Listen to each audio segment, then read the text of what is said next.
Well, it's about 2 o'clock on a beautiful September 9th day, and I'm just putting together a bunch of large, expensive frames and thought I would show how I like to do project like this.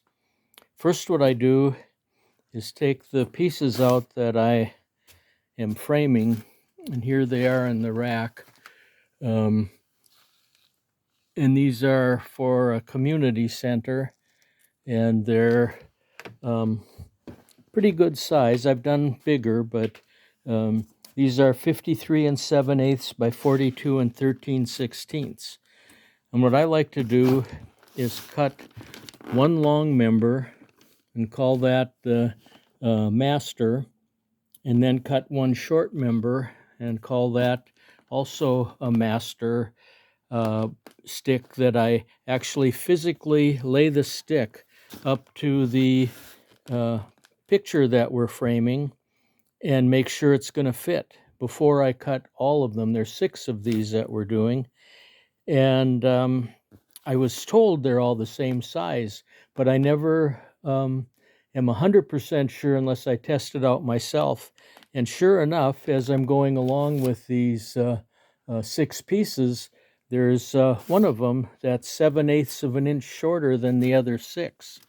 So I didn't accidentally, put together all 6 very expensive frames and then come to find out that one of them doesn't fit. So I do that first, and then I cut everything to size. And of course, I made the one that's shorter. I always put a note on it, and I'll show you that going together in here. And so I number them, 1 through 6, and I put a note on the 2 members that are shorter. And what I like to do is put all the frames half together and then let them sit overnight, and then start putting the other halves together. And when they're this big, what I also do is, before I start putting them together, I take a scrap and make a sample and see how this holds up to tape. Because as you can see, I not only nail them, but I tape them across the corner to help hold them while I'm moving them out of the vise. And there's the corners that we've done today that have the tape on them. And then, of course, the corners with no tape were allowed to cure overnight.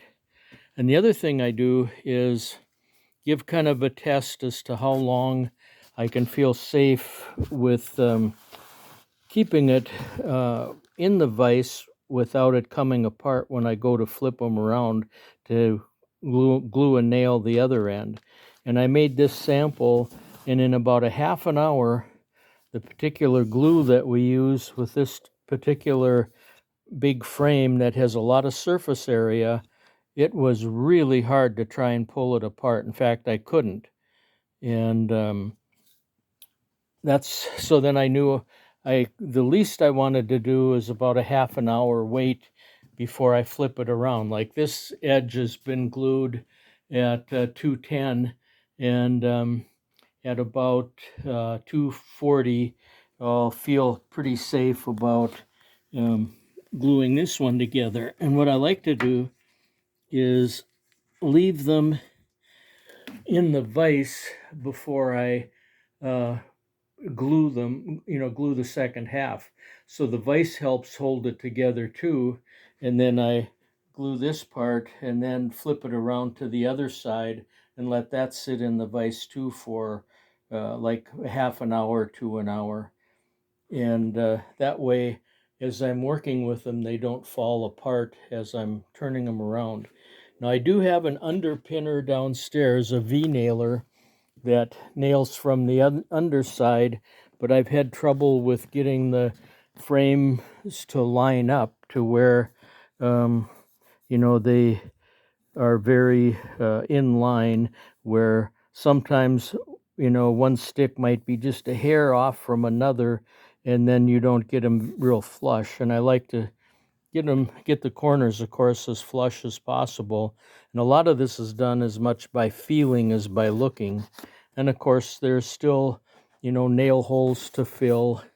And I cross nail them, where I have two on one side and one on another, and that works pretty good. But before I install them, of course, I have to take a razor blade and dig out the glue in the corners, and that's about all there is to it. It helps a lot to do a little pre-planning on a big project like this, and it helps too to have my wife grab one end while I grab another.